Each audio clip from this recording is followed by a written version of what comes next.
Hello, welcome to Truth Sentinel, watching over the truth in the news. Today's date is 26th of August 2014. Welcome everybody, thanks for your continued support. Currently in Southampton still. Today's news. Israel and Palestine militants in Gaza have agreed a long-term truce. The fighting's been going on for about 7 weeks now. I'm sure everyone's heard it in the news. Over 2,200 people dead. It remains to be seen whether this truce will hold anyway. US President Barack Obama has authorized surveillance flights over Syria in order to gain some intelligence on the activities of IS, or as I said before, ISIL, ISIS, IS, who knows what else. I mean, they keep changing the name and there's no reference to the fact that they keep using different names. Very odd. The US is already carrying out strikes against IS in Iraq. And on Monday, the Syrian government actually said it would work with international community to fight against IS. So Syria has offered to work together with the international community to fight the Islamic State. But they've warned that the US must coordinate with the Syrian government before launching the airstrikes. It's becoming very complicated as to who's fighting who. It was only within this year that everyone was talking about arming the rebels who were fighting Assad. Now these same rebels appear to be IS, or at least factions of the same group, and they were being funded by the West. And now they're talking about switching sides and joining Assad fighting IS. It's all becoming very confusing. It reminds me of an episode of Revolution, if ever you watched that. People keep switching sides on that as well. Ukraine's president has dissolved parliament and he's calling elections basically because he says there's too many people in the government who are backers of ousted President Viktor Yanukovych, and that he believed the majority of Ukrainians wanted a new parliament. So those elections are going to happen in October, the 26th of October. So far over there as well, over 2,000 people have died, mostly in eastern Ukraine. Maybe going back to Ukraine myself in a number of weeks. I'm just going to keep an eye on the situation there. I'm not crazy. I'm not going to go there if it's spread to other parts of Ukraine.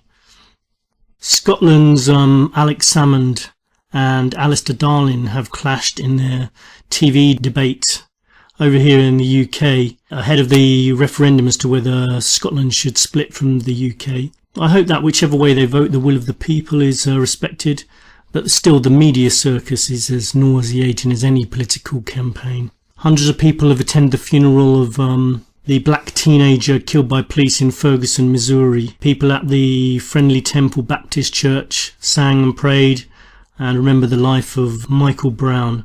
Michael Brown, who was unarmed, was killed in August, on the 9th of August, after being stopped by a police officer for walking in the middle of the street, which is apparently an offence these days. My personal opinion is I've seen too many videos now of the police in the US shooting dead, unarmed people in situations where it was unnecessary. I saw one where they told the guy to put his hands up and he got out of a vehicle, put his hands up, and they shot him anyway. I've talked about the other case of the tramp who was minding his own business and they punched him to death basically and sat on him. There's just too many cases now. I saw another one the other day where they just shot him point blank range. I think if the person that they're approaching is not causing an offence, then they should walk on by. I mean, we're having stop and search laws in the UK now as well, where they can stop you, and it's happened to some of my friends. They're introducing a code of practice, but personally, I just think they should leave people alone. If they're not committing an offence, stay away from us, you know. Anyway, Michael Brown's death sparked days of protests and violent clashes, but apparently tensions have eased in recent days. Other news, the World Health Organization is calling for a range of tough regulations restricting the use of e-cigarettes, those highly dangerous e-cigarettes. According to the World Health Organization, they should be banned in public spaces and workplaces. And I would imagine they would ban pretend cigarettes, if people just pretended to smoke with just their hands, because basically they're losing too much money through taxation. So they don't want anything that was actually going to stop people from smoking. That's how it appears to me. Let me know what you think about that. That's my opinion. On the subject of health, British Ebola nurse brought back to England for treatment. So it is strange how they're flying people from that area of Africa where the Ebola virus has killed, again, more than 2,000 people. That seems to be a commonly recurring number recently. How they're flying them to different parts of the world. It's, I've heard of cases going to the US, to Australia, to the UK. It's like they're importing the virus. I mean, it may not be the case, but certainly you would think with a deadly virus like that, you wouldn't be bringing people into different zones. But if it doesn't break out here, then fair enough. But it does, then you've got to wonder, well, how did it get here then? Japanese court has ordered the operator of the Fukushima nuclear plant to pay damages to the family of someone who evacuated and then killed herself later because she was forced to leave her home and didn't know what was going to happen, what she was going to do for a job, since their business was shut down as well. And there's been apparently quite a number of cases of suicides over that event.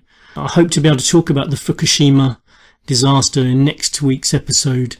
As I mentioned before, I used to live in the Fukushima area myself for a number of years, so I'm going to talk about what happened there and what the repercussions are these days, and tell you a little bit about my time there as well.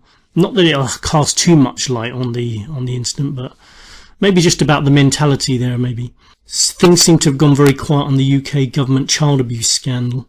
It wouldn't actually surprise me if they started a war or something on that kind of scale, just to avert people's attention for the fact that our government in the UK is infested with paedophiles and secrets and cover-ups of what's going on there. I mean, what happened to this investigation we were promised, and where is Leon Britton at the moment? Seems very, very quiet on him. Then there's a complete media blackout. Only one thing that's happened, that's Cliff Richard's been arrested. Is that as a decoy to get people's attention onto him? I do know there is allegedly a case against him, and this relates to the guest house, Elms Guest House, many years ago. If you'd like to know more about that, have a look at Pie and Mash Films, and you'll find out about the work that Bill Maloney has been doing over the years to help expose these people in our governments. On a similar theme, former Vatican ambassador and child abuser Joseph Wesolowski has been stripped of his immunity from investigation under the normal legal process that other people are subject to. Basically, they've had to do that so that he can be prosecuted under normal law. And it's interesting, isn't it, that people in the Vatican, a number of people in the Vatican do have immunities from the law. I mean, that's crazy. I know that the Vatican has its own internal code, and priests are expected to keep things secret. So if they hear of someone committing child abuse or know about it, then it's forbidden for them to go to the press. They should speak to them internally so they can then, of course, cover it up. It seems to be the way with a lot of our institutions, government and religious institutions. They have ways to cover up what's going on there. People have literally got away with murder over the years due to that stupid system. I think that system should be changed as well. Last episode we talked to Gareth Icke about music, politics, war and peace. Bit of a change today. We're going to be talking about something a bit more spiritual. It's all interconnected, I think. I don't know if you're a spiritual person, but if not, there's still a lot of things that can be found from studying some of these matters as to why other people who do believe in religious faiths and in spiritual matters, what motivates them. It might help you to understand some of the things that are going on. So today we're going to talk about something that not enough people talk about.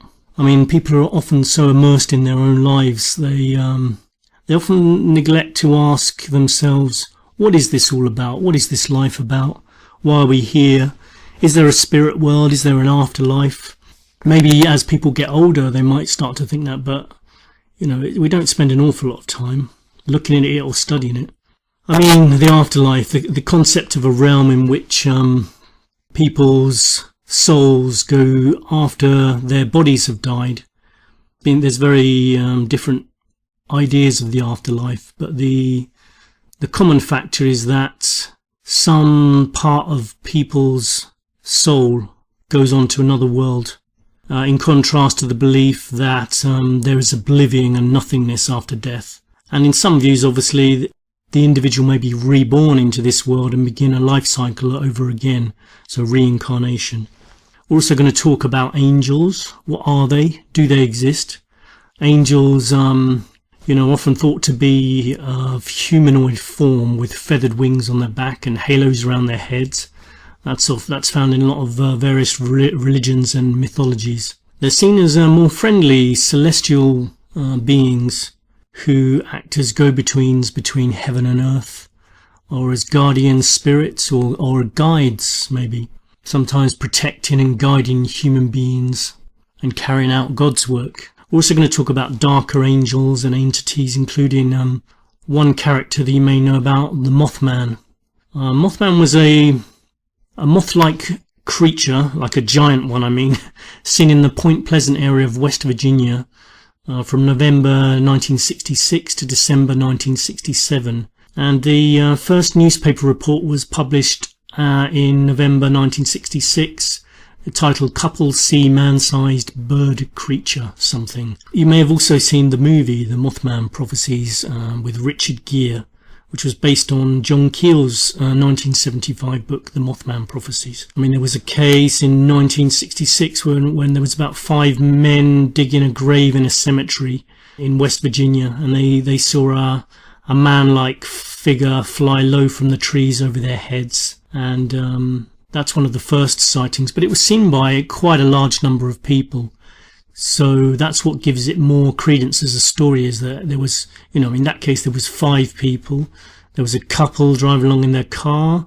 They said they saw a large white creature whose eyes glowed red when the car headlights picked it up. They described it as a large flying man with 10-foot wings following their car while they were driving in an area outside of the town known as the TNT area, because it was a former World War II munitions plant. We had, policemen, firemen, who said that they'd seen this. Mason County Sheriff George Johnson commented that he believed the sightings were a large heron, which sounds pretty unlikely, and other people said bats, but I think there's a big difference between a heron and something with 10-foot wings. Okay, anyway, so we're going to talk about that. We're also going to look into dreams and their meaning. What about the content and purpose of dreams, which are not definitively understood, although they have been looked at scientifically. So we're going to talk to a lady, an American researcher and writer on topics related to spirituality, the occult and paranormal. If you type her name into Google, you'll find out that she's written more than 45 books with titles about the afterlife and ghosts and Mothman and angels and dreams. She's covered so many different subjects, and you can find her interviews on YouTube as well. Her name is Rosemary Ellen Guiley. She's been on Coast to Coast with George Norrie, and she was kind enough to come and talk to us. Apologies for the odd bump or click you may hear. Here's the interview. Hello, Rosemary. Hello, Scott. Hi, very pleased to have you with us today on Truth Sentinel. Well, thank you very much for the opportunity to speak with you. Thank you. I was looking at some of the topics you've researched, and it's quite wide-ranging. I came across jinn, shadow people, afterlife, ghost dreams, vampires, Mothman, angels, and miracles. Are there any more areas of the paranormal that you focus on? I have my fingers in just about every paranormal and metaphysical pie you can think of. And if I have not done a complete book on a subject, I've probably done something in it in one of my encyclopedias. I'm interested in so many things, and they all really tie together. I have concentrated on a few topics that have had great audience appeal and also have had a lot of personal interest to me. Angels would be one, vampires, intuition and developing the psychic side, and how we can train our consciousness to manifest things in a better way.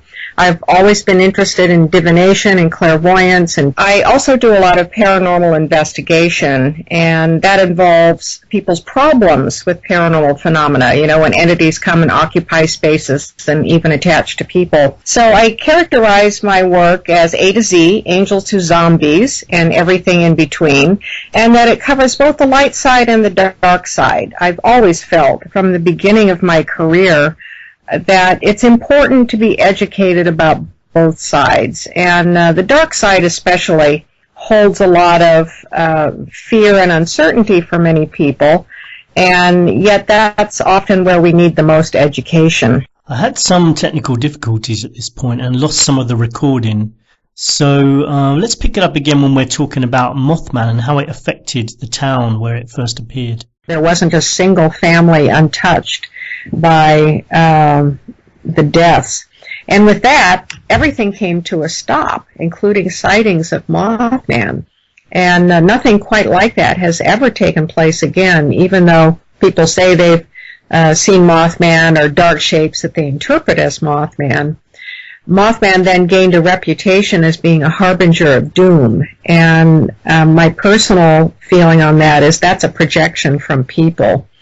The fact that it was there at a time that there was a disaster, it was around for 13 months before this happened, and so there's no real logical way to connect this entity to a disaster. My feeling is that the kinetic energy from all of this psychic turmoil and interdimensional turmoil became so intense that it did affect physical environment. There were structural flaws in the bridge, and that may have been exacerbated by some kind of psychic vibration that we might not fully understand. However, now that people have become convinced that Mothman is a harbinger of doom, anytime there is a big disaster on the planet, we have post reports of people saying that they have seen Mothman or a winged humanoid entity in the vicinity. And how much of that can be given credence, it's hard to say. Prior to this 1966 wave, there were many sightings of dark-winged humanoids all over the world, and most of them were what we would call aimless sightings, aimless hauntings. That is, we couldn't find a purpose for it. It's just there. Someone just sees it, and then it's gone, and there doesn't seem to be any apparent purpose for its manifestation. So the Mothman mystery continues. Now, I go to the Mothman Festival every year. That's the third weekend in September. I've been doing that since 2004, and I've spent quite a bit of time in West Virginia researching all sorts of things, ghosts and hauntings and mysterious creatures, UFO activity, and things along those lines. West Virginia is one of the most intensely haunted states that I have ever come across in America. And I think that it's a fertile ground for all kinds of things to happen. So we had a confluence of circumstances that just provided the right combustion for this particular wave to happen. And it's left a lasting impact on the area. The description is sort of very tall, winged humanoid creature, dark one. Is there no way that could be something like a fallen angel or something like that? You know, Scott, we just put our best guess labels on things sometimes. What is one person's dark angel is another person's demon, is another person's, dark-winged humanoid like Mothman. One of the distinguishing characteristics of Mothman was that there was no head, even though many drawings today show Mothman with a head. It's hard for us to imagine creatures without a head. But it had what appeared to be two red eyes. They were set in what would be the shoulder blades of a human being. So a very odd-looking creature. That would certainly freak me out, I'll tell you, if I saw that. Well, it's no wonder that, back in the 60s, people were just absolutely terrified. This was back at a time when we didn't have all the media attention on the paranormal like we do now, so it was completely off the radar for just about everybody. But I've often pondered this about how do we identify things, and I've been asked this a lot. How do you know it's A and not B? And sometimes we don't really. I find that in looking for these pattern experiences, and we do find the same patterns throughout history, but the same sort of experience and the same sort of being has been given dozens of different labels depending upon culture and interests and even religious beliefs. The interdimensional areas that we're dealing with really don't lend themselves to a nice little black and white pie chart. And it's a very blurry landscape, and it's constantly shape-shifting on its own. The phenomenon, so to speak, phenomenon with a capital P, will morph on you as a researcher. Just when you think you've got something nailed down, you find that it's shape-shifted into something else. And then we have a new iteration of it. So are we dealing with just something new that's evolved out of something old, or is it something entirely different? Take in point the black-eyed kids, black-eyed children. Really weren't any reports of the black-eyed children much before the 1980s. Yet they do have similarities to other kinds of dark entity contact experiences throughout the ages. And so are we dealing with just the latest form of some sort of demonic entity, or are they something entirely separate? Sometimes we just have to put a best guess on it. I have noticed in my investigations that there are subtle energy differences to some sorts of manifestations. Now, whether or not it's the same being manifesting as something else or different beings, two different forms at least have a different psychic signature to them, and sometimes behaviors differ as well. For example, in the Christian West, our concept of demons is that they're all servants of Satan and they want to subvert your soul. They're totally evil, and they want to possess you and turn you to an evil path so that you spend eternity in hell. That's basically the Christian concept of them. It's and it's a rigid concept. So there are certain kinds of cases where people do get into these religious soul struggles with some dark entity, and that fits the Christian demon model very well. But then what about these other dark entity experiences where that also can possess, an entity can possess someone, but there doesn't seem to be any like, I want to send your soul to hell sort of struggle going on. The entity wants to occupy a human body to have physical pleasure. And so is that still a Christian demon, or is it something else? And I think we can get ourselves tied up in knots trying to separate the apples from the oranges when in fact so many of these entities share so many overlapping characteristics. You sort of have to try and look behind the facade to, well, what's the essential activity going on here? It's an unwanted, hostile, or malevolent presence that is detrimental to a human being, and we have to get away from some of these, religious labels and even some other labels in general. When I started researching the jinn, I came across many researchers who felt the jinn accounted for everything. They are masterful shapeshifters. And it's just us, angels, and jinn, and the jinn account for everything paranormal.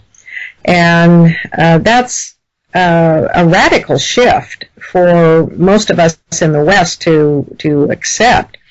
And so far in my research, although I can see how the jinn can masquerade as many entities, I do believe that there are many other entities besides angels and jinn. and the jinn have just figured out how to insinuate themselves into the mix so that we never quite really know exactly what we're dealing with. Aren't they connected to genies? That's how we got to know them in the West, and we can thank the French for that. The jinn originated in ancient Arabian lore, pre-Islamic lore, and they did migrate into the demonologies of the cradle of civilization, the Babylonians, Assyrians, Sumerians. The early Hebrews picked up on their lore and absorbed them into that demonology. And they migrated into Islam. They have prominence in the Quran. And the original stories about them came from what are called the Arabian Nights, the Book of 1001 Nights, folk tales about supernatural beings. And when these tales were translated for Western audiences, first by the French translated jinn as genie. And it was in part a reference to the Roman spirit of place, because these jinn seem to be rooted to places sometimes. And that's genius, the genie being plural of that. So the jinn became the genie in the lamp, the bottle, the supernatural entity. When the tales were translated into English, and most notably by Sir Richard Burton in the late 19th century, Burton was very upset about this corruption of the word jinn, and he restored the original for his translation, spelled Jinn. That's a common spelling, and it's also spelled Djinn. But that's how they migrated into Western pop culture as the genie in the bottle, and they were never really treated very seriously. Here again we have that attitude like, oh well, this is all just a crazy story, it's all made up. And the genies were always portrayed as kind of silly things who, dress in weird Middle Eastern garb and grant wishes that don't come out very well. And when in fact the actual entities involved are quite the opposite. They are extremely intelligent and very crafty and cunning, and they have their own free will and pursuit of agendas just like we do. And some of them don't like us and have found ways to cause problems for us, but they are like human beings. Not all human beings are evil people. Many people are good, or a mix of good and bad, and we find the same thing in the spirit world too, that entities are not, they're not cookie cutter creations. They're not monochromatic. They don't all look alike. They don't all act alike.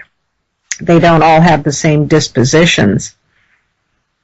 I was going to say, are a lot of these angels, jinn, Mothmen, demons, these entities from the spirit world, are they? Do you think they're connected to the realm that people associate with the afterlife, like when people die and possibly take spirit form? Will we get to sort of mix among these entities?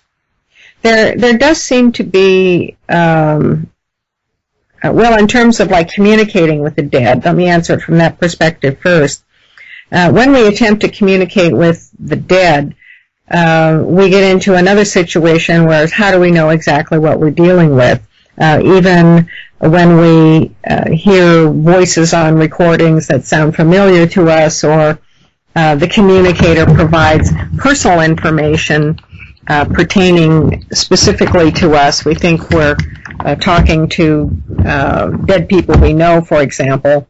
And is there any way we can prove it? Well, very hard to prove because it's widely accepted in occultism that many entities can slip on discarnate human personalities and do very good masquerades. And in my paranormal investigations, I've come across this a lot, where you attempt to communicate with a presence in an environment, and whatever answers, how do you know? do you have to accept it at face value? How do you know if it identifies itself as a human? How do you know it really is a human? And there have been so many cases where communicators have started out identifying themselves as humans, and they wind up being prankster spirits who are masquerading and playing jokes. And they reveal themselves at some point after you've kind of gotten yourself hooked into the whole process.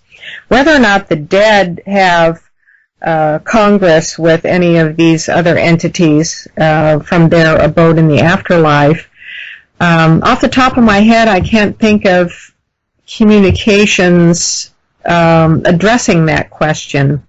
I've studied quite a bit of mediumistic and channeled literature, as well as the EVP transmissions and things like that. And I can't think of anyone who's ever really talked about dealing with anything other than higher beings who they say are helping them build communication bridges to the living. There would be that angle, but in terms of these demonic prankster entities who seem to occupy the lower astral plane levels, hard to say. What about, you get a lot of clairvoyants, fortune tellers, mediums communicating with what they say are people in the afterlife, and how do people know whether they're not just people taking advantage of somebody who's who's mourning for someone who's just died and they desperately want to contact someone in the afterlife? How would someone know whether this is just someone taking advantage of them or someone who genuinely is actually contacting someone? And when you say take advantage, you're talking about the person who is the medium, correct? Yeah, the medium, yeah. Well, unfortunately, there are people like that who will take advantage of grief. And I think most mediums, however, reputable mediums really do want to help people. And their abilities vary considerably in terms of what they're able to get into contact with. And so it's kind of a caveat emptor field out there where the best thing you can do is find someone by reputation of an organization. For example, if an spiritual organization sponsors certain mediums, then they've been well vetted and validated. Word of mouth as well. To at least get yourself with someone who has skill and who has a genuine interest in being of help. Now, a good one person can have a really great reading with a medium, and the next person might not have a very good reading at all. And it's not just because the medium didn't do the job. It's there are so many wild card factors in the mix. And having done readings myself, there are some clients that you can tune into just very easily, and it's like an open book and an open door, and away you go. You're just off and running from first contact. And then others are more of a struggle. It seems like they're in some sort of behind a barrier or in a fog zone, or it's more difficult to get in contact with what they're seeking. And there have been some readings that have been very hard in that regard. And from time to time, I have someone come along who I just don't feel that I'm going to be able to read for them very well. I'll tell them that and recommend someone else to them. I mean, also a lot of people have different religions and different theories about what happens when you die, ranging from heaven if you behave well on earth, to hell if you behave badly, and then you've got extremists who believe by killing people they might be rewarded in heaven for this act. How can people really know the truth? Because no one can come back from the dead. Or have you come across situations where people have come back? Well, of course, we have the near-death experiences where people come to the threshold of death, which is not quite the same thing. And so what we're left with are communications that have been filtered through mediums. And the medium might be a device, like a recorder, for example, collecting electronic voice phenomena, the mystery voice, where you ask questions and wait for answers. And now in paranormal investigation, for some years, people have been using two-way communication devices, using jumbled up bits of radio sweep that seem to be like an audio canvas for spirit voices to impress themselves on. Quite a bit of evidence on that. The interesting thing about these afterlife communications, even though they are filtered through the living, and we all have our own prejudices and biases and expectations about the afterlife, but very few of these communications will hold up the tenets of what religions have to say about the afterlife. And that can come as quite a shock to people. Not that there isn't an afterlife. There does seem to be an afterlife. But it's not what religion teaches you. And you can point to any religion on the planet and make that statement that what you are taught to expect as some sort of divine guarantee does not seem to be the case. Rather, the afterlife is fluid. It is not static. People are not judged by a divine being and then sent to a good place or a bad place. There does seem to be some sort of reckoning for what you've done in life, and it's compensatory. That is, you compensate for, if you've done like bad things, like murdered people or something like that, committed crimes. There is some sort of compensatory environment for that. But people have the opportunity to heal, to redeem themselves, and to grow. And they learn to communicate telepathically and to manifest by thought, and that they can manifest bodies and environments by thinking about them. There seem to be outer reaches of the afterlife that, now I'm a believer in reincarnation, but there seem to be these outer reaches of the afterlife that once the soul passes into them, it's either very hard or impossible for us to continue a link with. And some of these souls will talk about they're preparing to go to another level where there's something else for them to do. And there seems to be an environment of continually striving for betterment, for purification. Many people also think that just because you die, the keys to all the mysteries of the cosmos are suddenly going to be revealed to you, and that is not the case either. And that's been reinforced over and over again in many types of communication. So, bottom line is, we aren't really going to know until we get there. Some of the communications reinforce the notion that, initially at least, the afterlife conforms to at least some of our expectations. And then after a period of adjustment, the soul finds out that more of what the afterlife is really like.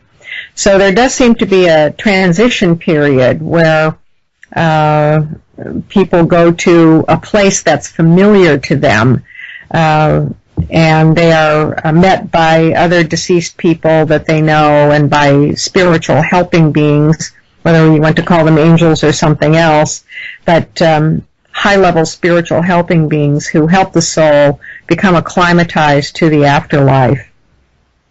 Have you ever seen the movie Flatliners? Yes, I did. That movie was where the medical students killed people under controlled conditions to bring them back to life, and sort of left a longer period between each resuscitation to see if they could actually go into the afterlife. Do you know if, in your research, have you come across anyone who's actually sort of explored that area at all? I don't. I've encountered people who've expressed an interest in it and a willingness to do that, like the Kiefer Sutherland figure who subjects himself to the same thing because he wants to experience it as well. And even going into those periods of clinical death and then coming back, to me, it's still not the same as dying, because when you really die, you don't come back. Anything else is just a near-death experience.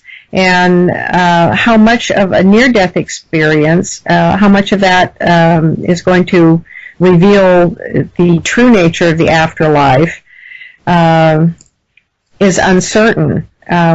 What we have found in the near-death literature is that people reach a threshold like a bridge or a doorway, and they're told that either they can't cross over because it's not their time, or they have a choice, and if they do cross over, they can't go back.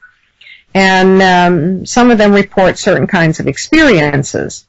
And a fair number of these that have gotten written up and published are very religious in nature. They reinforce somebody's religious expectations. And we've had the Mormon view, we have Christian views. I've heard of accounts of some Christians who say they died and they went to heaven, they were shown around, and they came back, and they've written books about it. I mean, are these people lying, or do they genuinely believe what they saw, do you think?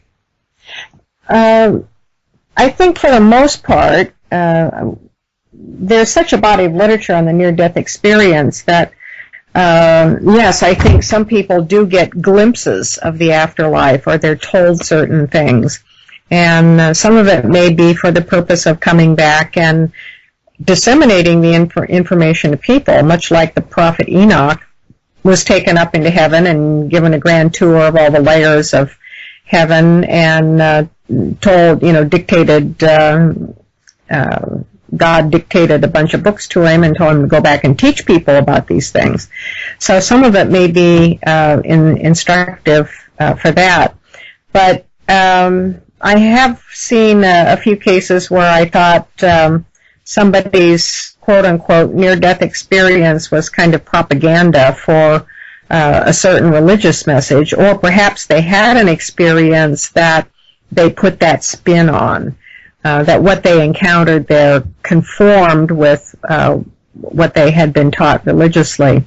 But what comes out of the communication with the dead on the other side is different.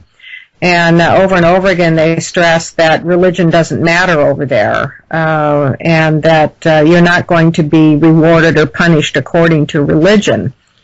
And most people don't even want to think about those things, let alone grapple with them, because religion is pretty thoroughly drummed into most of us from a very early age. Yeah. What have your studies taught you about the notion of angels? I mean, there's some people who believe that when you die you maybe become an angel, but people say heaven's gained another angel. What's your research taught you about angels? I do believe in angels, and some of my earliest experiences in childhood involved angels. Angels have a very interesting, varied history. We think of them as these all benevolent, always helpful, all wise, loving beings who will always come to our aid, when in fact earlier concepts of angels showed them to have a much more dualistic nature. They're more like human beings. They were God's messengers, God's enforcers, and God's bouncers. And if God wanted to punish someone, who did he send? An angel. And the angel would act out that punishment. It wasn't up to the angel to make the decision. And in the Merkaba tradition, stories of hostile angels who were not pleased to see human beings come along and have any participation in the spiritual mysteries or the higher heavenly realms, and whose hostility was used against people. So our concepts of angels certainly have changed over the years, and now we've seen a little bit of a return of that with the bad guy angel in film and fiction. It's a concept that I think most people don't like because we like to think of having some sort of spiritual good guys out there for us, you know. But they are real, and I think that they show up in very strange ways sometimes as the mysterious stranger, somebody who seems to be a real human being.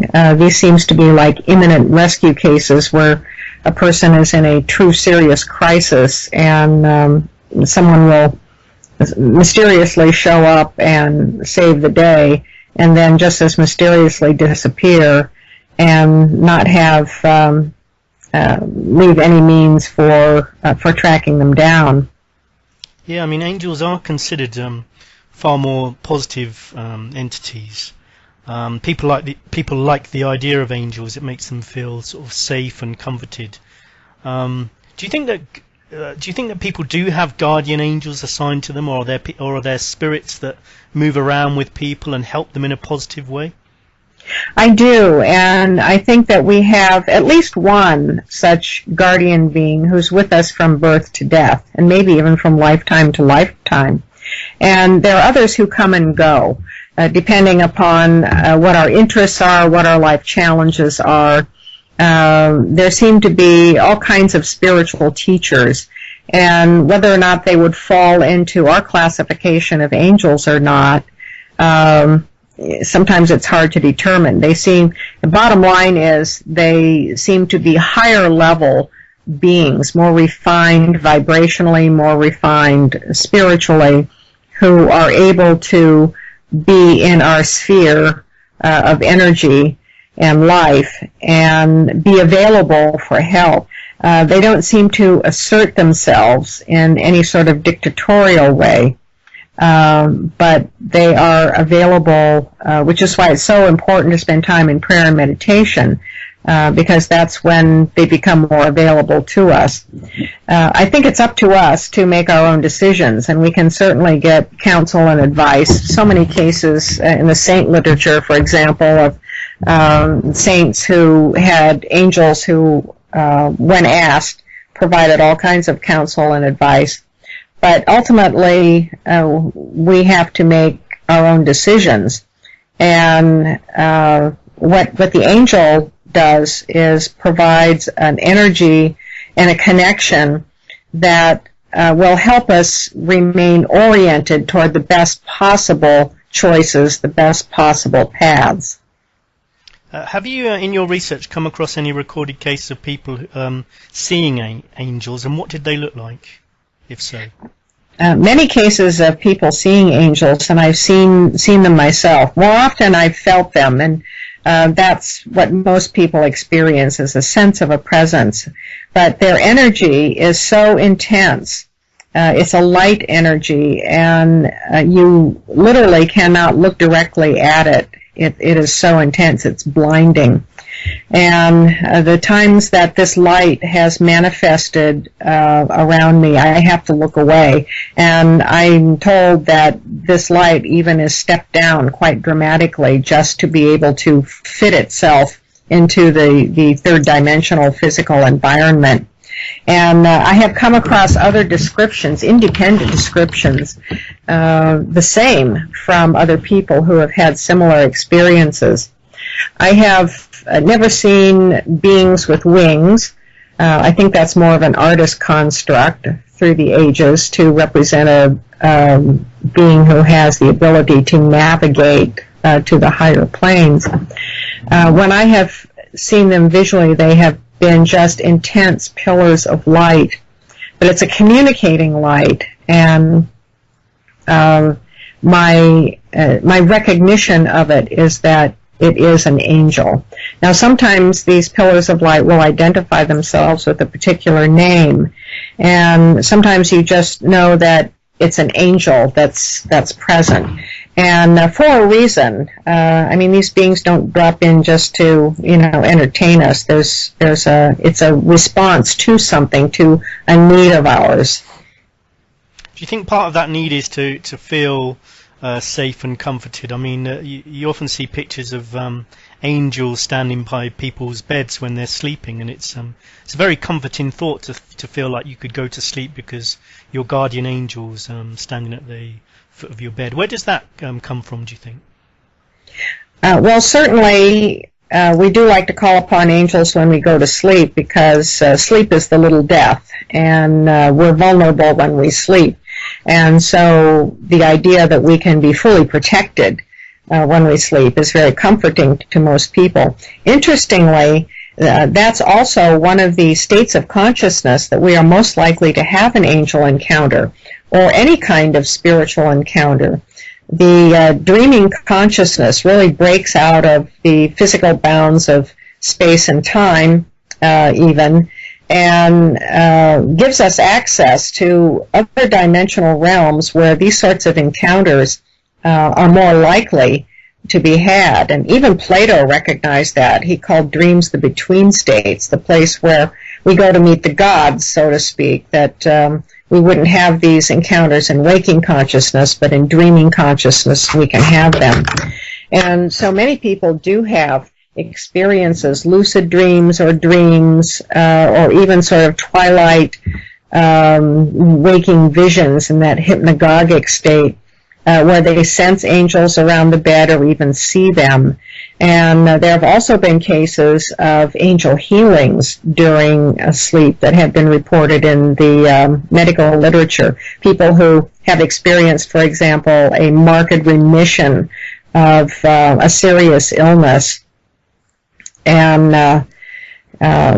they say that, you know, the night before, their explanation is, well, I had a dream the night before where angels came to me, and I felt this light pour into me, and I felt that I was being healed. And then there is a dramatic shift in their prognosis after that. These sorts of experiences are also attributed to religious figures like the Virgin Mary. She seems to be another frequent dream healer figure.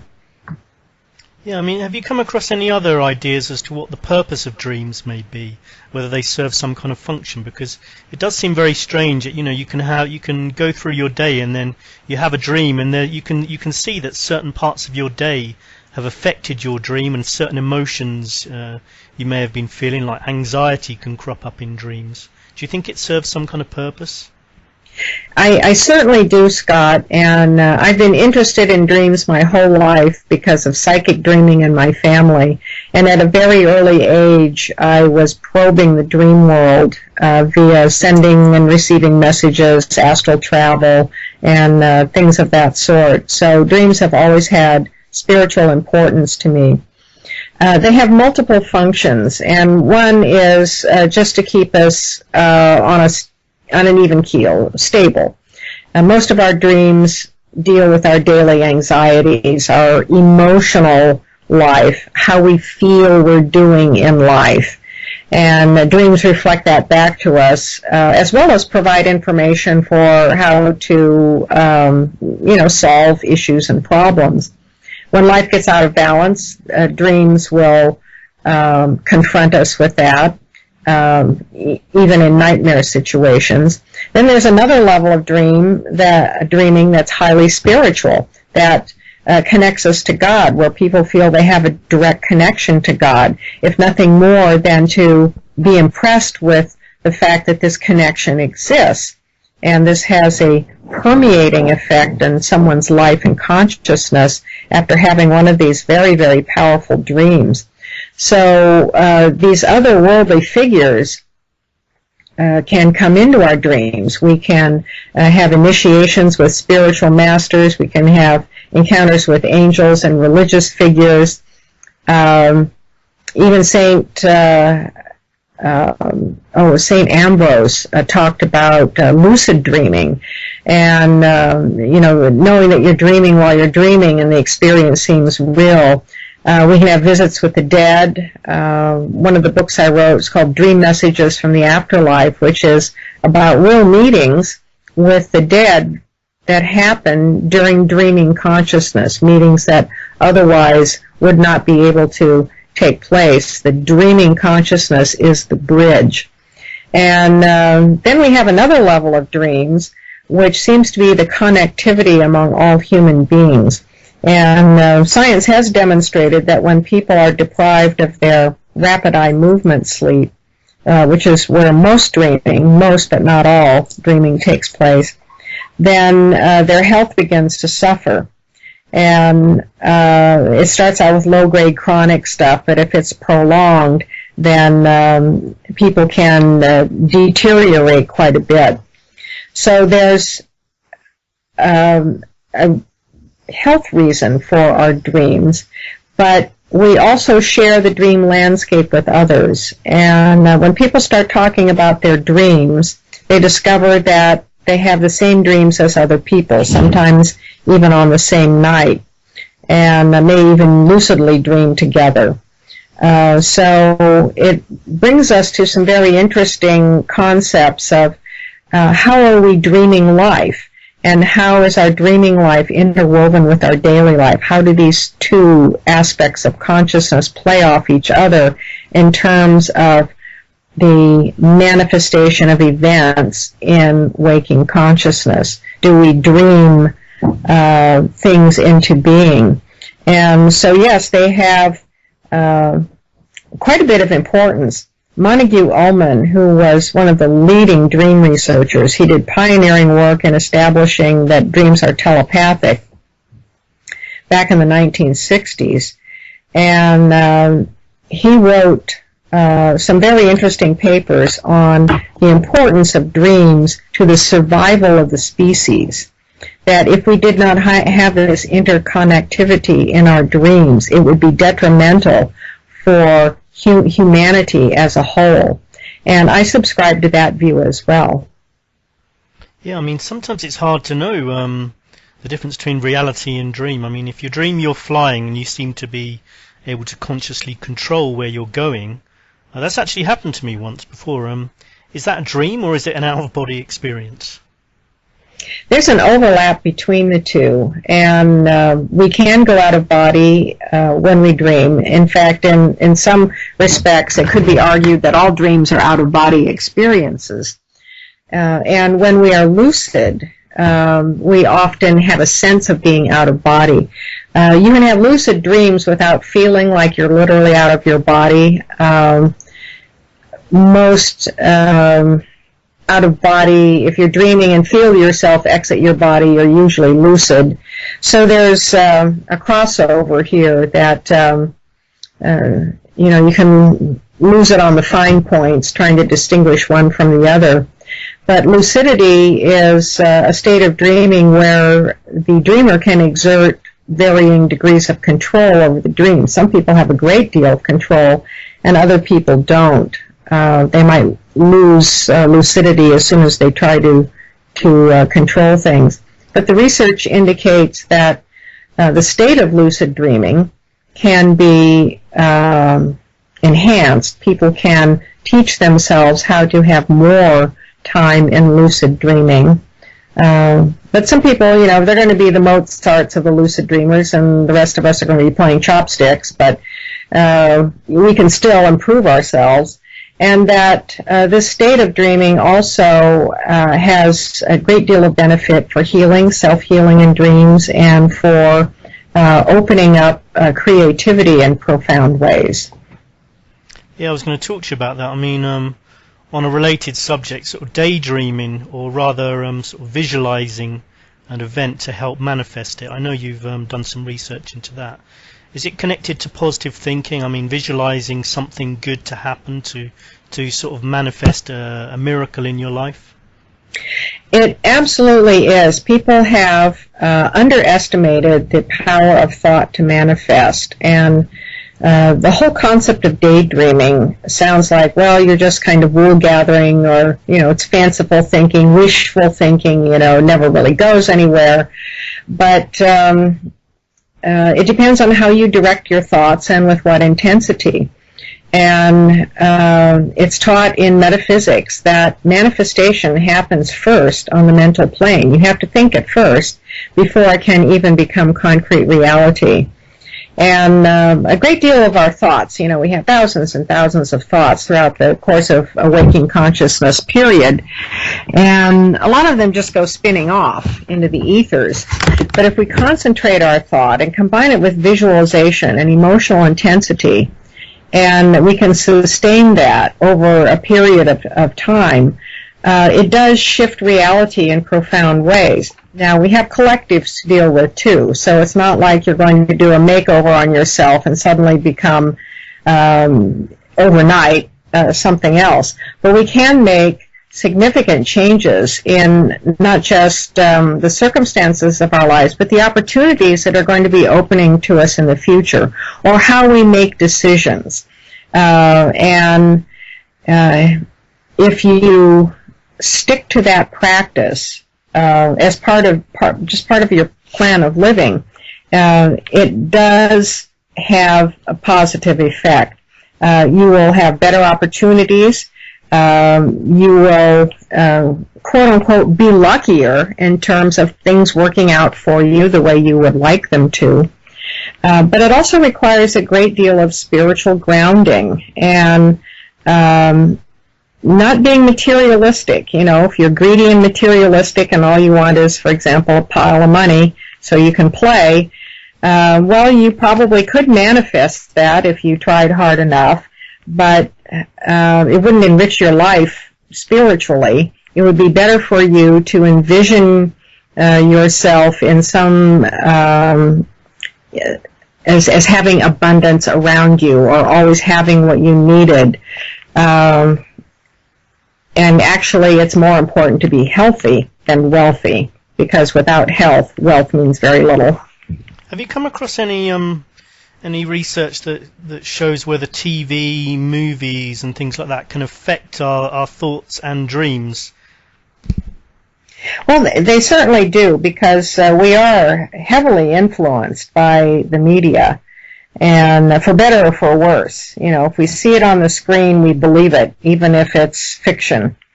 And these so-called reality shows that we've been plagued with in the paranormal, there's very little real about them, but people think that they're real because they see it on the screen. And, Marshall McLuhan back in the 60s commented on this in terms of the power of this medium the power of the medium of television to affect the masses and affect what we believe. And so it certainly seems like sci-fi movies, after a period of sort of 20 or 30 years, it just seems like they eventually come to pass, Well, yes, and here this could be a visioning process going on, but we also have the question of is life imitating art, or is art imitating life, and how are these things intertwined? If we keep seeing it repeatedly and repeatedly and repeatedly, does it become reality then? Or are the artists who are conceiving of these concepts, are they reaching into the future and pulling it into the present? And having been a fan of science fiction for most of my life, I've always been struck by the visionary talents of sci-fi writers to conceive of things decades before anyone, would think of these certain things, devices or abilities being part of daily life, and yet an artist has conceived of it and pulled it out of the ethers, and so then life comes around to imitate the art. So does art reflect the world we're in, or does it create the world that we're going to become, or is it a little bit of both? These are complex questions that are the answers probably lie in some middle realm of both and. But when we immerse ourselves in doomsday scenarios, like all the aliens are bad, they're coming to conquer the world, and death and destruction everywhere, are we seeding concepts that will then become reality because people have been so inundated with them, or are they warnings of something something that will unfold? Well, in the concept of parallel dimensions and that we are constantly spinning off realities with every thought and every decision, all of these scenarios then become possible. I mean, you do get some people who are very negative thinking, and also people who worry a lot and imagine bad things are going to happen. So it could actually affect their reality then. It certainly does. And if you're the kind of person that says things like, oh, nothing ever works out for me, or if something bad's going to happen, it's going to happen to me, or I knew that wasn't going to work out. Well, you've created energy for your own self-fulfilling prophecies. And this is where marshaling and managing your thought processes becomes very important. Even making a joke about it, it still puts a vibration out there in terms of a reality or a concept. It has gravity to it. How could someone who's in that kind of negative way of thinking snap out of that?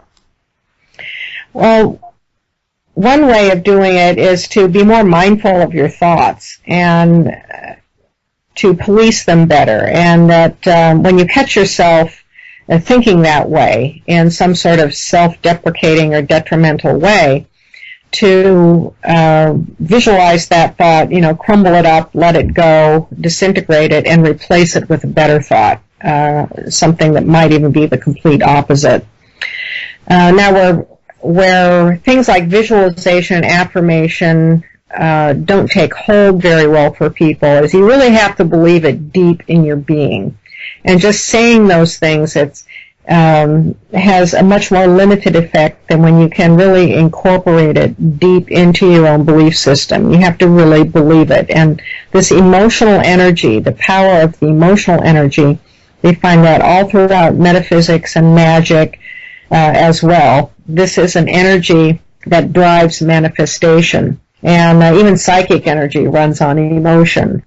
I just wanted to ask you a final question, really, which was, do you think that the emphasis on paranormal studies will increase over the coming years? And do you think that maybe technology will sort of merge with the paranormal, with things like tapping into the human mind and creating simulations of reality to solve crimes, predict the future, etc.?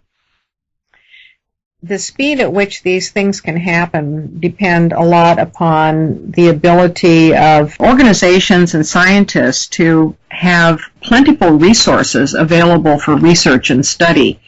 And what we've seen over the decades since about the 1960s and 70s is a continual drying up of funds available for serious research into what you would call these psychic or psychic-associated areas.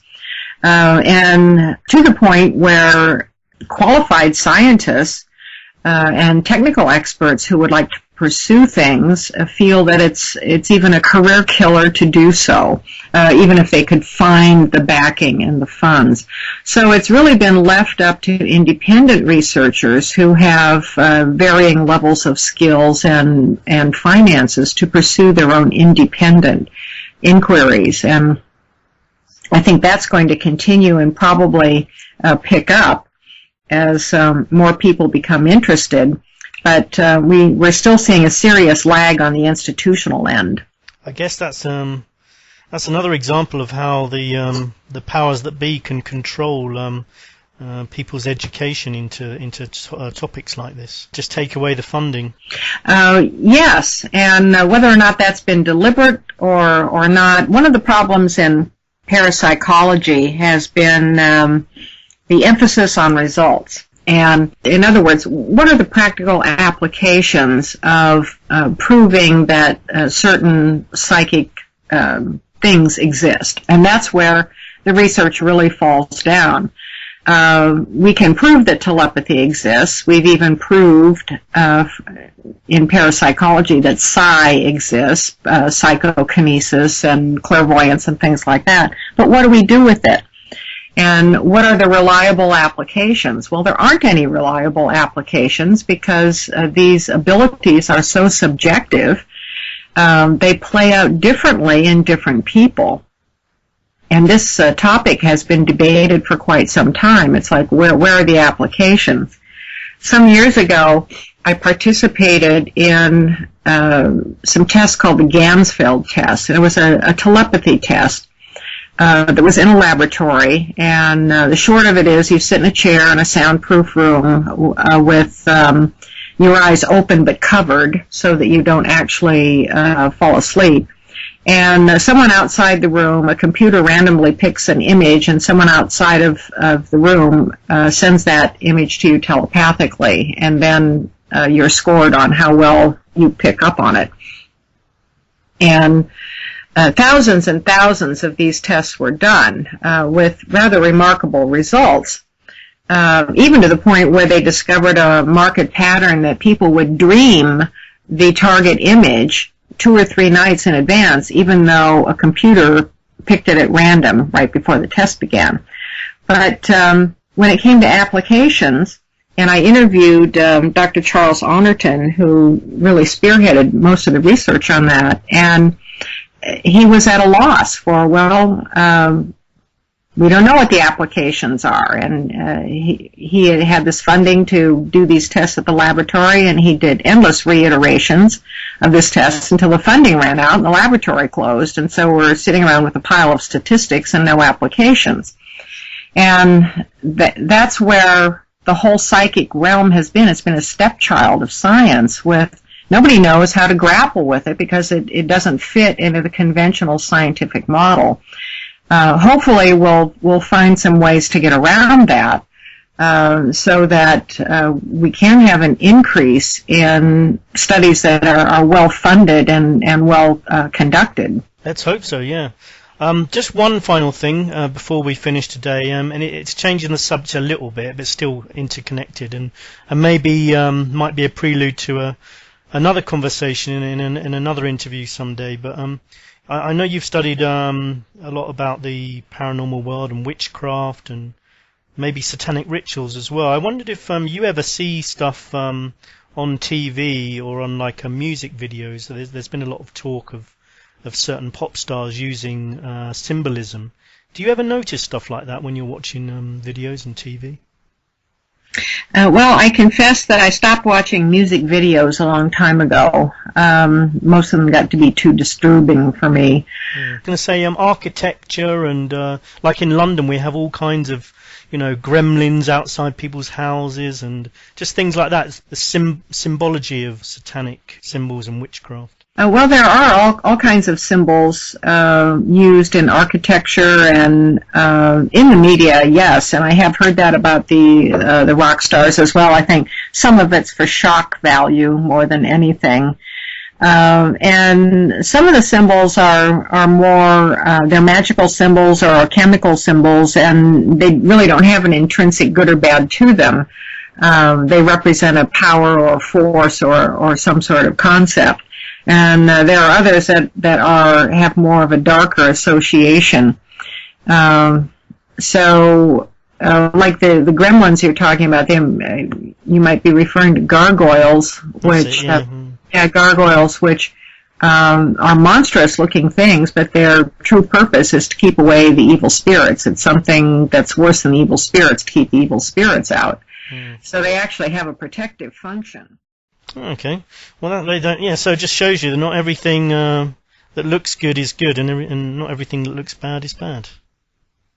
It boils down to having a foundation of knowledge about these things, so that you can be more informed about them. And the average person gets what they know about the paranormal and the occult off media, which isn't exactly when I say media, I'm talking about entertainment, film, television. Nothing wrong with entertainment, but most of it's fictionalized. And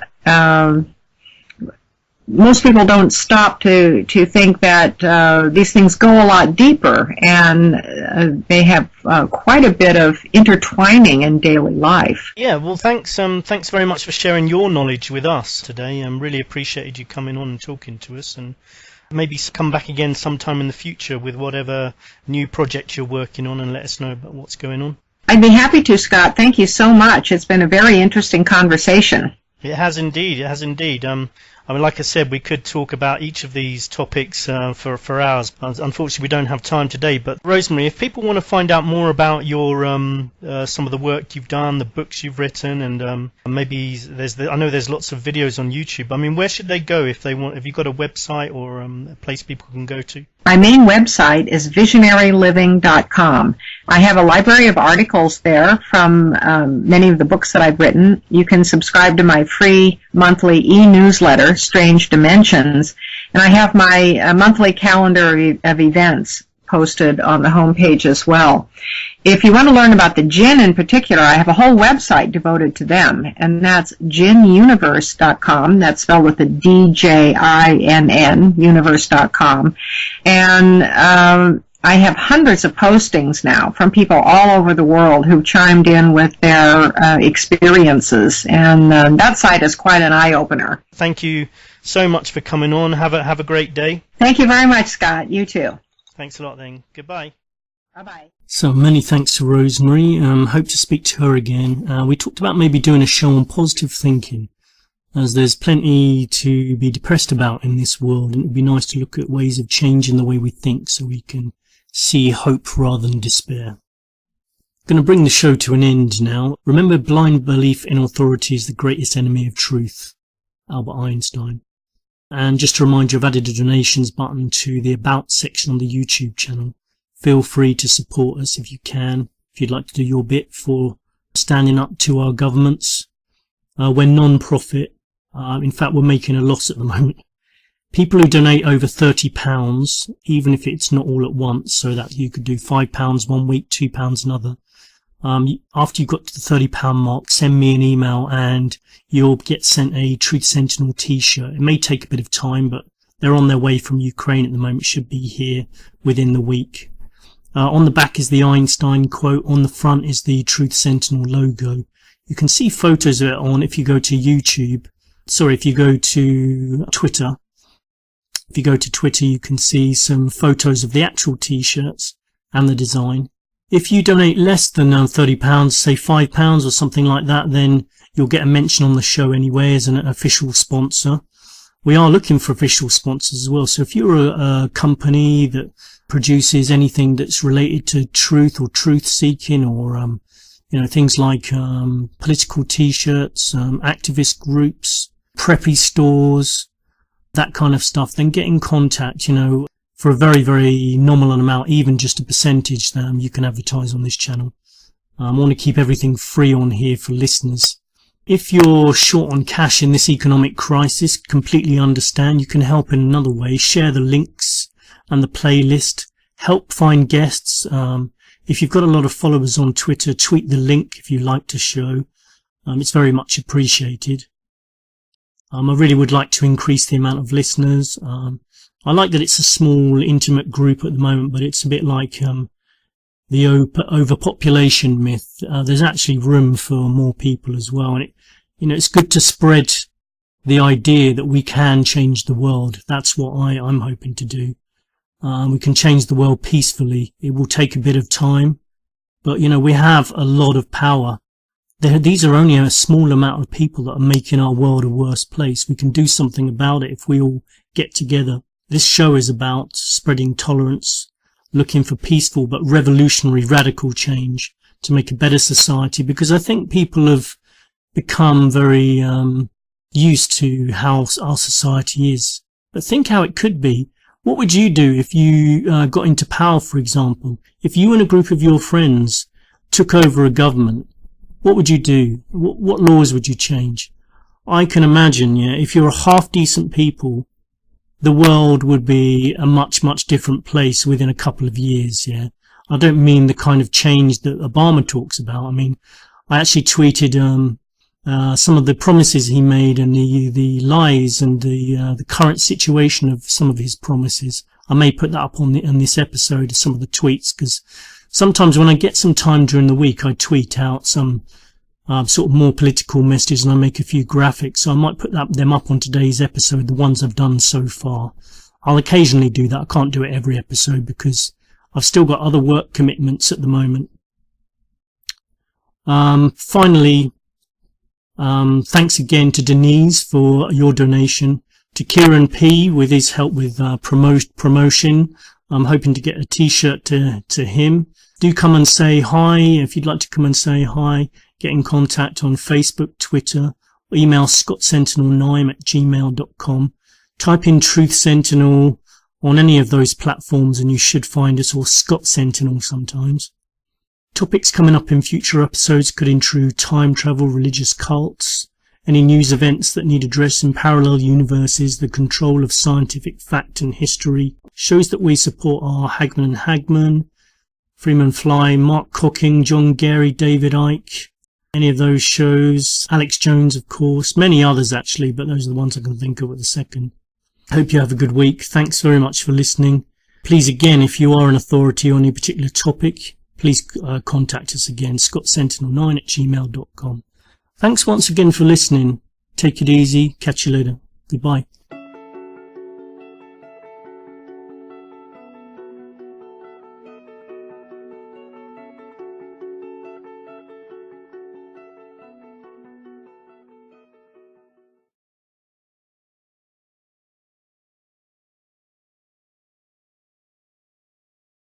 Revolution, if ever you watched that. People keep switching sides on that as well. Ukraine's president has dissolved parliament and he's calling elections basically because he says there's too many people in the government who are backers of ousted President Viktor Yanukovych, and that he believed the majority of Ukrainians wanted a new parliament. So those elections are going to happen in October, the 26th of October. So far over there as well, over 2,000 people have died. Mostly in eastern Ukraine. Maybe going back to Ukraine myself in a number of weeks. I'm just going to keep an eye on the situation there. I'm not crazy. I'm not going to go there if it's spread to other parts of Ukraine.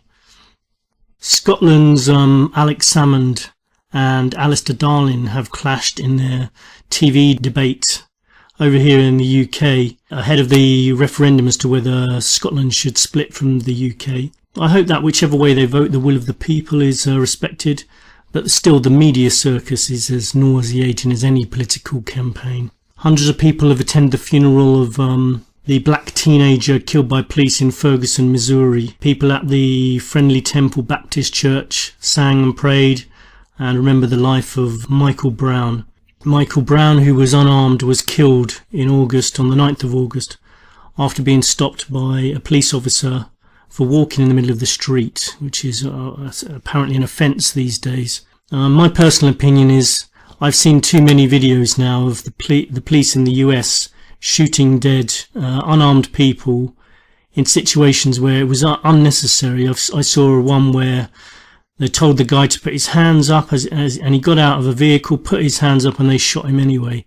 I've talked about the other case of the tramp who was minding his own business and they punched him to death basically and sat on him. There's just too many cases now. I saw another one the other day where they just shot him point blank range. I think if the person that they're approaching is not causing an offence, then they should walk on by. I mean, we're having this for a number of years, so I'm going to talk about what happened there and what the repercussions are these days, and tell you a little bit about my time there as well. Not that it'll cast too much light on the incident, but maybe just about the mentality there. Maybe things seem to have gone very quiet on the UK government child abuse scandal. It wouldn't actually surprise me if they started a war or something on that kind of scale just to avert people's attention for the fact that our government in the UK is infested with paedophiles and secrets and cover-ups of what's going on there. I mean, what happened to this investigation we were promised, and where is Leon Britton at the moment? seems very, very quiet on him. Then there's a complete media blackout. Only one thing that's happened, that's Cliff Richard's been arrested. Is that as a decoy to get people's attention onto him? I do know there is allegedly a case against him, and this relates to the guest house, Elms Guest House, many years ago. If you'd like to know more about that, have a look at Pie and Mash Films, and you'll find out about the work that Bill Maloney has been doing over the years to help expose these people in our governments. On a similar theme, former Vatican ambassador and child abuser Joseph Wesolowski has been stripped of his immunity from investigation under the normal legal process that other people are subject to. Basically, they've had to do that so that he can be prosecuted under normal law. And it's interesting, isn't it, that people in the Vatican, a number of people in the Vatican do have immunities from the law. I mean, that's crazy. I know that the Vatican has its own internal code, and priests are expected to keep things secret. So if they hear of someone committing child abuse or know about it, then it's forbidden for them to go to the press. They should speak to them internally so they can then, of course, cover it up. It seems to be the way with a lot of our institutions, government and religious institutions. They have ways to cover up what's going on there. People have literally got away with murder over the years due to that stupid system. I think that system should be changed as well. Last episode we talked to Gareth Icke about the music, pop.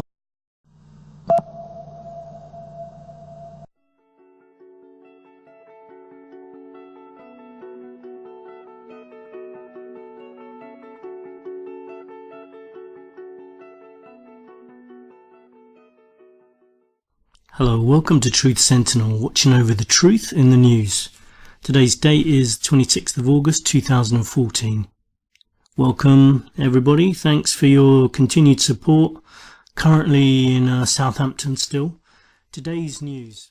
Israel and Palestine militants in Gaza have agreed a long-term truce. The fighting's been going on for about 7 weeks now. I'm sure everyone's heard it in the news. Over 2,200 people dead. It remains to be seen whether this truce will hold anyway. US President Barack Obama has authorized surveillance flights over Syria in order to gain some intelligence on the activities of IS, or as I said before, ISIL, ISIS, IS, who knows what else. I mean, they keep changing the name and there's no reference to the fact that they keep using different names. Very odd. The US is already carrying out strikes against IS in Iraq. And on Monday, the Syrian government actually said it would work with international community to fight against IS. So Syria has offered to work together with the international community to fight the Islamic State. But they've warned that the US must coordinate with the Syrian government before launching the airstrikes. It's becoming very complicated as to who's fighting who. It was only within this year that everyone was talking about arming the rebels who were fighting Assad. Now these same rebels appear to be IS, or at least factions of the same group, and they were being funded by the West. And now they're talking about switching sides and joining Assad fighting IS. It's all becoming very confusing. It reminds me of an episode of Politics, War and Peace. Bit of a change today. We're going to be talking about something a bit more spiritual. It's all interconnected, I think. I don't know if you're a spiritual person, but if not, there's still a lot of things that can be found from studying some of these matters as to why other people who do believe in religious faiths and in spiritual matters, what motivates them. It might help you to understand some of the things that are going on. So today we're going to talk about something that not enough people talk about.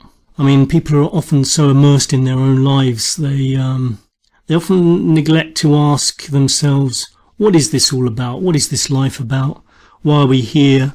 Is there a spirit world? Is there an afterlife? Maybe as people get older, they might start to think that, but, you know, we don't spend an awful lot of time looking at it or studying it. I mean, the afterlife, the concept of a realm in which people's souls go after their bodies have died. There's very different ideas of the afterlife, but the common factor is that some part of people's soul goes on to another world, in contrast to the belief that there is oblivion and nothingness after death. And in some views, obviously, the individual may be reborn into this world and begin a life cycle over again, so reincarnation. We're also going to talk about angels. What are they? Do they exist? Angels, often thought to be of humanoid form with feathered wings on their back and halos around their heads. That's found in a lot of various religions and mythologies. They're seen as more friendly celestial beings who act as go-betweens between heaven and earth, or as guardian spirits or guides, maybe, sometimes protecting and guiding human beings and carrying out God's work. We're also going to talk about darker angels and entities, including one character that you may know about, the Mothman. Mothman was a moth-like creature, like a giant. Stop and search laws in the UK now as well, where they can stop you, and it's happened to some of my friends. They're introducing a code of practice, but personally I just think they should leave people alone. If they're not committing an offence, stay away from us, Anyway, Michael Brown's death sparked days of protests and violent clashes, but apparently tensions have eased in recent days. Other news, the World Health Organization is calling for a range of tough regulations restricting the use of e-cigarettes, those highly dangerous e-cigarettes. According to the World Health Organization, they should be banned in public spaces and workplaces, and I would imagine they would ban pretend cigarettes if people just pretended to smoke with just their hands, because basically they're losing too much money through taxation, so they don't want anything that was actually going to stop people from smoking. That's how it appears to me. Let me know what you think about that. That's my opinion. On the subject of health, British Ebola nurse brought back to England for treatment. So it is strange how they're flying people from that area of Africa where the Ebola virus has killed, again, more than 2,000 people. That seems to be a commonly recurring number recently. How they're flying them to different parts of the world. It's, I've heard of cases going to the US, to Australia, to the UK. It's like they're importing the virus. I mean, it may not be the case, but certainly you would think with a deadly virus like that, you wouldn't be bringing people into different zones. But if it doesn't break out here, then fair enough, but it does, then you've got to wonder, well, how did it get here then? Japanese court has ordered the operator of the Fukushima nuclear plant to pay damages to the family of someone who evacuated and then killed herself later because she was forced to leave her home and didn't know what was going to happen, what she was going to do for a job, since their business was shut down as well. And there's been apparently quite a number of cases of suicides over that event. I hope to be able to talk about the Fukushima disaster in next week's episode. As I mentioned before, I used to live in the Fukushima area myself.